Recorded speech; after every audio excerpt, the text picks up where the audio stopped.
The insight villa में आपका स्वागत है। आज की कहानी दो युवा लड़कों अर्जुन और रोहन के बारे में है, जो एक जादुई सच्चाई का पता लगाते हैं। पैसा सिर्फ कमाने की चीज नहीं है, ये असल में आपके लिए काम करना शुरू कर सकता है। जाने से पहले और भी प्रेरणादायक कहानियों के लिए हमारे चैनल को लाइक, शेयर और सब्सक्राइब करें। वृंदावन के शांत शहर में अर्जुन नाम का एक जिज्ञासु लड़का रहता था। उसे कहानियां, किताबें और अनगिनत सवाल पूछने का शौक था। लेकिन एक पहेली थी जो उसके दिमाग से कभी नहीं गई। कुछ लोग इतनी मेहनत करके भी गरीब क्यों रहते हैं, जबकि कुछ लोग बिना लगातार मेहनत किए भी बहुत कुछ पा लेते हैं? अर्जुन ने अपने जीवन में पिता के रूप में मौजूद दो लोगों से जवाब ढूंढने का फैसला किया। दोनों ही उससे बहुत प्यार करते थे, लेकिन पैसों के बारे में उनकी सोच बहुत अलग थी। उनके पिता, श्री शर्मा, एक सरकारी स्कूल में एक सम्मानित शिक्षक थे। वे सुशिक्षित, अनुशासित थे और मासिक वेतन की सुरक्षा में दृढ़ विश्वास रखते थे। हालांकि परिवार सादा जीवन जीता था, लेकिन पैसों की हमेशा तंगी रहती थी। दूसरी ओर उनके चाचा, उनकी माँ के बड़े भाई, एक सफल व्यवसायी थे। काका, श्री शर्मा जितने पढ़े लिखे नहीं थे, लेकिन वे धनी थे। भविष्य की आर्थिक सुरक्षा के बारे में उनके विचार अलग अलग थे। हर शाम अर्जुन के पिता उसे याद दिलाते, अर्जुन, खूब पढ़ाई करो, एक सुरक्षित नौकरी पाओ और तुम हमेशा सुरक्षित रहोगे। जबकि काका की अर्जुन को सलाह बिल्कुल अलग थी। नौकरी तुम्हें पैसा देती है, काका कहते, लेकिन केवल वित्तीय साक्षरता ही तुम्हें आज़ादी देती है। उस गर्मी में अर्जुन ने अपने काका की सलाह मानकर खुद के लिए कुछ नया करने का फैसला किया। उसने शहर के पुस्तकालय में एक छोटी सी नौकरी कर ली, अलमारियों की धूल झाड़ने और किताबें जमा करने का।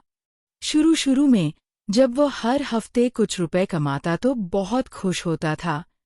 मैं एक खिलौना पतंग के लिए पैसे बचाऊंगा, उसने खुशी से सोचा। लेकिन जैसे जैसे दिन बीतते गए, नौकरी नीरस और थकाऊ लगने लगी। वह अपने हाथ में रखे छोटे छोटे सिक्कों को घूरता और भौहें चढ़ाता। क्या बस इतना ही? मैंने बस इसके लिए इतनी मेहनत की है। एक शाम निराश होकर उसने काका के सामने अपने दिल की बात कह दी।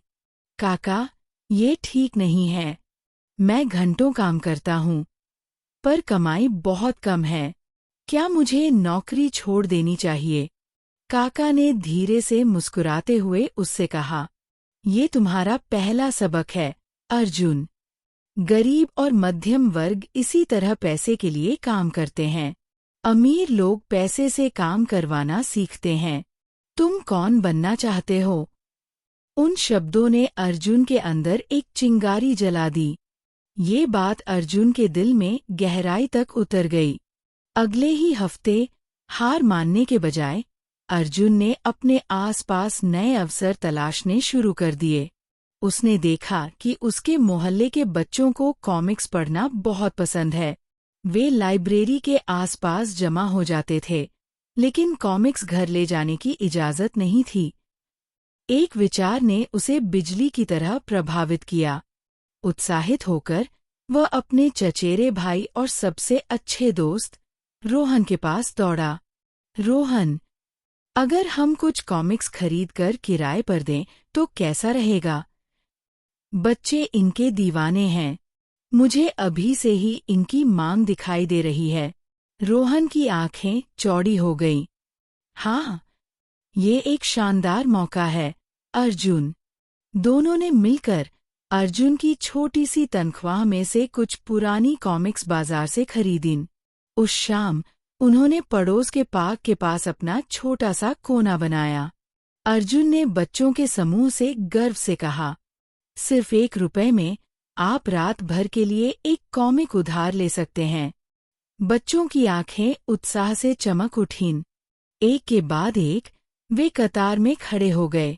अर्जुन ने सिक्के इकट्ठा किए और कॉमिक्स बांटी, जबकि रोहन ने ध्यान से एक रजिस्टर में उनके नाम लिखे।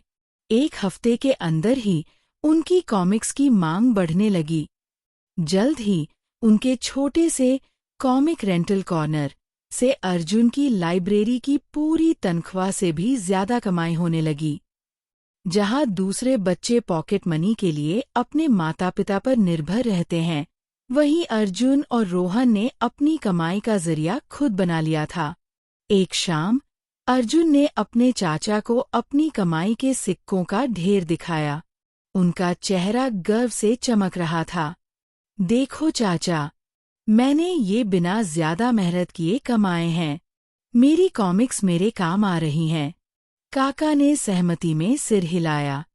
बिल्कुल अर्जुन, कभी मत कहना कि मैं इसे नहीं खरीद सकता। इसके बजाय पूछो, मैं इसे कैसे खरीद सकता हूँ। पैसा ही लक्ष्य नहीं है, अलग तरह से सोचना सीखना ही लक्ष्य है। उनके बगल में रोहन मुस्कुराया, नए कामों के सपने देख रहा था। उस दिन से अर्जुन और रोहन ने खुद से एक वादा किया, वे कभी भी सिर्फ पैसे के लिए काम नहीं करेंगे। वे ऐसे अवसर पैदा करेंगे जिनसे पैसा उनके लिए पैसा कमाए। कहानी का सार: सिर्फ ज्यादा मेहनत मत करो, ज्यादा समझदारी से काम करें और मैं नहीं कर सकता कहने के बजाय मैं कैसे कर सकता हूँ पूछें। देखने के लिए धन्यवाद।